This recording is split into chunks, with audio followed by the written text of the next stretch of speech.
thought I'd seen the worst of war. Afghanistan, Somalia, places no one wants to pronounce because it makes it too real. I left it all behind 2 years ago. Broke my body, burned my nerves to the ground, and came home to the only thing that ever kept me human. My brother, Aaron. Small town, snowed-in roads, and long nights where you can hear every creak in the house. He was the last of my family. Parents gone. No wife, no kids, just the two of us.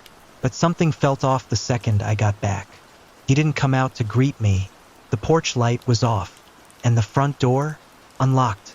Aaron, I called out, stepping into the dark. Snow still clinging to my boots, fog trailing my breath. I found him sitting at the kitchen table, staring at an old radio that wasn't plugged in. That's when it buzzed. A static hum pierced the silence. The emergency alert tone. Only it wasn't the standard message. No FEMA, no Department of Defense. Just 6 words, low and grainy. If you hear your voice at night. Then it cut to silence. Aaron looked up at me. His eyes were sunken, pale, unblinking. "They know you're back," he whispered. I locked every door, pushed the couch in front of the windows, and checked the attic twice. Aaron hasn't said another word. Just stares at the walls like he's trying not to breathe too loud. 2:13 a.m. That's when I heard it. From the front yard. My voice. "Aaron, it's me. Open up." I got separated. "Let me in." But I was inside. And Aaron? He smiled. "That's how they get you." I grabbed my sidearm. Something is outside. Something that wears my voice like a skin. And it's knocking. This isn't a war I was trained for. The knocking stopped, but the snow kept falling. I stayed low by the window, one hand on my pistol, the other clutching the curtain edge just enough to peek through. Nothing was there. Just fog, frost, and the faint outline of boot prints leading toward the treeline. My boot prints. But I never walked that direction. Aaron hadn't moved from the kitchen. His fingers drummed the same slow beat on the tabletop, over and over like it was keeping something at bay. "We're signaling. You never should have come back," he said without looking up. "They know the sound of your breath, the way you shift when you're thinking. They remember everything." I used to think he was the sane one. Now I wasn't so sure. Emergency alert. If you hear your voice at night, do not come outside. Do not respond. Do not follow. Do not engage. Shelter in place. The message echoed again, this time from the living room television. I hadn't turned it on. No power. No signal. But the screen was on.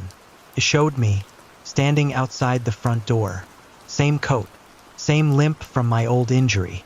Same jaw twitch I get when I'm anxious. It was mimicking my every habit. Then, on the TV, the fake me tilted its head and smiled. A twitchy, cracked lip smile I've never made in my life. Aaron started screaming. I rushed to him, trying to shake him out of it, but his eyes rolled back and he began muttering something under his breath, over and over. "It doesn't need to kill you. It just needs you to listen." I carried him to the basement, locked the door behind us. But I don't think it matters anymore, because now I hear it in my head. My voice, whispering from inside my thoughts. Not speaking, but trying to. And Aaron just whispered something else before passing out. "They learned your voice, because one of them used to be you." Aaron hasn't woken up since last night. He's breathing, but it's shallow. Eyes flicking beneath his lids like he's trapped inside a dream he can't escape. I've seen that before, in soldiers who broke without ever taking a bullet. Something in this place, this town, did it to him, and maybe it's starting to do it to me. The radio keeps clicking on every few hours. Same emergency alert tone, but each time the message is different. Shorter, sharper, more personal. Earlier it said, "You left once. You shouldn't have come back." Then static. Then a whisper, my name. My full name. No one uses that but the military. This place used to feel like home. Quiet, cold, familiar. But now the streets are wrong. Too quiet. The fog never lifts. I stood outside for a minute this morning to check the perimeter and noticed something strange. Every house on the street has frosted over footprints leading away from the front doors, but none coming back.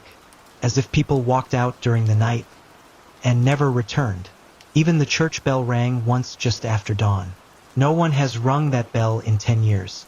I walked the block with my rifle in hand. Every house was empty. No bodies. No signs of struggle. Just unfinished meals on tables. Clothes still warm in dryers. Snow collecting on open doors. Like the whole town stepped out at the same time. At the far edge of town, near the woods, I found something else. A truck, covered in snow, engine running, and carved into the frost on the windshield were the words. I heard my voice. I checked the driver's seat. No one was inside. Back at the house now. Erin's still unconscious. And the sun is starting to set again. The same time it always starts. The same time I start whispering to myself. But I'm not speaking. Something in this town is pulling people out. Not by force, but by something worse. Recognition. Familiarity. Sounds like you. Looks like you. Thinks like you. Until you're no longer sure you're still you. I found a survivor today. First sign of life in days, at least I think she was alive. Old woman. Mid-70s maybe. Wrapped in 3 coats. Sitting alone in the bell tower of the church. She had lit candles all around her. Hundreds. Melted into the floorboards like wax tombstones. She didn't flinch when I came in. Didn't speak right away either. Just stared at me through those foggy glasses like she was trying to see through me. "You're the brother," she finally said. I didn't respond. Not right away. She continued, her voice shaking. Not from fear, but from something worse. Acceptance. "They always come back when one of you returns." "One of who?" I asked. She didn't answer, just stared at the flame. Then she said something I can't get out of my head. "This town was quiet until it started remembering us." I asked her what happened here, why the streets were empty, why everyone was gone. She laughed, dry and broken. "They're not gone, dear. They just stopped answering." Stopped answering what? Before I could press her, she suddenly looked toward the window. The same fog outside, same silence. Except this time, I heard something move. Not footsteps, breathing, but deep, low, echoing like it came from inside the walls. She blew out one of the candles and leaned in close to me. "You're not supposed to listen when it calls. You're especially not supposed to listen when it sounds like someone you love." I left without another word. Erin was still unconscious when I returned. The frost on the windows had gotten thicker. It was creeping inside now. Not melting at all. And taped to the front door, where there wasn't anything before, was an old photograph. Of me, but not from any time I remember. I was standing in the snow. Behind me was the church, and on the back of the photo, written in faint pencil, "We were warned not to dig it up." I never told anyone what we buried under the church in 1998, and I sure as hell didn't tell this town. I went back to the church tonight, not because I wanted to, because the radio told me to. "You know what's down there." It was your voice that sealed it in. I don't remember doing anything like that, but I've been getting flashes. Split-second memories that don't belong to me. Or maybe they do and I've just spent years forgetting. The bell tower was empty when I returned. The candles had all melted out. The old woman was gone. In her place, there was a rope, tied to the bell, and hanging from it, swinging gently like it had just been cut loose, was a scarf. Erin's. I found the entrance under the altar. A metal trapdoor, rusted shut with a bent iron cross laid across it like someone was trying to bless the lock. But the rust was fresh, new. Someone had opened it not long ago. There were no stairs, just a ladder going down into cold air. The deeper I went, the less I could hear. Even my breathing got quieter. And at the bottom, just a room, no bigger than a cellar. Stone walls, dripping water, scratches on the inside of the door like something had been locked in for a long, long time. There was a mirror down there. That's it. A tall, antique mirror covered in a torn black cloth. And surrounding it were names carved into the stone, like a record of people who had come down, and maybe never left. The last name on the wall? Mine. Not just my name, my handwriting. Then the mirror whispered. It didn't reflect me. It showed the street above, the church, the snow, the creature standing outside my house. The one wearing my face turned slowly, tilted its head, and looked straight at me. That's when the emergency alert returned, louder than it had ever been, echoing through the stone like it was coming from inside the earth. Emergency alert. Do not speak to the reflection. Do not follow the memories. Do not trust the people who remember you. Containment breach level 3. Initiate forgetting cycle. I ran. The town looked the same when I climbed back up, but quieter, dimmer, like I was seeing it through a memory or through someone else's eyes. And Aaron? Gone. No broken door. No sign of struggle. Just his voice, echoing from the hallway. It's not what we buried that cursed the town. It's what remembered being buried. Aaron's gone. No broken lock. No sign of forced entry. His boots are still by the door. His coat still hanging on the hook. If someone took him, they either knew how to move without making a sound, or he left on his own. But I don't believe that, because he left something behind. Something I'd recognize anywhere. The old army issue notebook I gave him after I got discharged. He only ever wrote in it when he was scared. There were 3 pages torn out. The 4th page had one sentence, scrawled in thick black ink. Under the library. Find the tunnels. That's where it started. I didn't ask questions.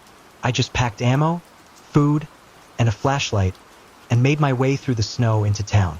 The library's been closed for over a decade. Windows boarded, door chained shut. But I know buildings. I circled around the back, found a maintenance hatch, and pried it open. Inside smelled like dust, wet wood, and something faintly electrical, like a machine left running underground. It was too quiet. I used the flashlight sparingly. Power was still out across town. No traffic, no birds, no wind, just shelves full of forgotten books and frost creeping along the floor tiles. Then I found it. A trapdoor hidden beneath a fallen bookcase in the history section. It led to stone steps, not built by the town, built before the town. The air down there wasn't stale. It was cool, as if something below was still alive, still breathing, still waiting. I moved slow, finger on the trigger. Every footstep echoed like I was walking through the lungs of something ancient. And on the wall, a map, drawn in charcoal, faded but detailed. Tunnels, chambers, something labeled the vault. What chilled me wasn't the map. It was the notes around it. Names, warnings, emergency codes, and a word circled over and over. Reintegration. That's when the emergency alert tone buzzed through my radio again. No power, no battery, just on. The same message, but not the one from before. Emergency alert. Town of Red Hollow. All remaining residents are to stay indoors. Do not answer to family members after nightfall. Reintegration in progress. Phase 4 approaching. The signal cut off. But I saw something move at the edge of my light. Not a monster. Not a shadow.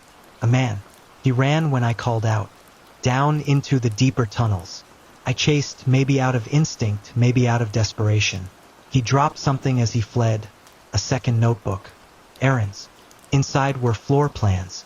Photos of people, some I recognized from the town, some I didn't. And one picture of me, standing at the entrance of the vault. Smiling. Wearing a uniform I don't remember ever owning. The tunnels are older than the town. Maybe older than anything built with reason. I've counted 6 branching paths so far. No markings, no signs, just solid stone and ancient decay. Whoever built them didn't want to be found. Or maybe didn't want something else getting out. The air's colder the deeper I go. Thick, metallic, and it stinks of old blood. I kept following the path where the man ran. Whoever he was, he knew his way around down here. He was fast but not careful. Left a trail. Boot prints in the dust, broken stones, and at one corner, a scrap of his coat snagged on a nail. Then I found the door. Steel. Reinforced. Bolted with rusted latches and caution tape so old the words had bled off. But someone had unlocked it recently. The bolts were oiled, and the hinges didn't squeal when I pushed it open. Beyond that door, the vault. It wasn't what I expected. No treasure. No ancient relic. Just a room. Round. Plain. Walls covered in speaker wire and radio hardware. In the center, an old dentist-style chair strapped with leather bands. And in front of the chair, mounted on a stone pedestal, was a tape recorder. It was playing when I entered. If you hear your voice at night, don't come outside. If you hear your voice at night, don't come outside.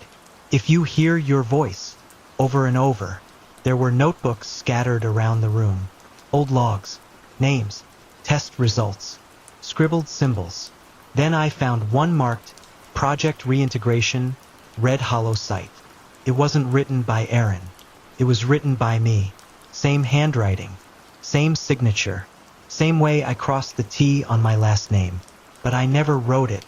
I don't remember any of it. One line near the end stood out. Subjects become unstable once the voice matches emotional memory. Familiarity increases response rate.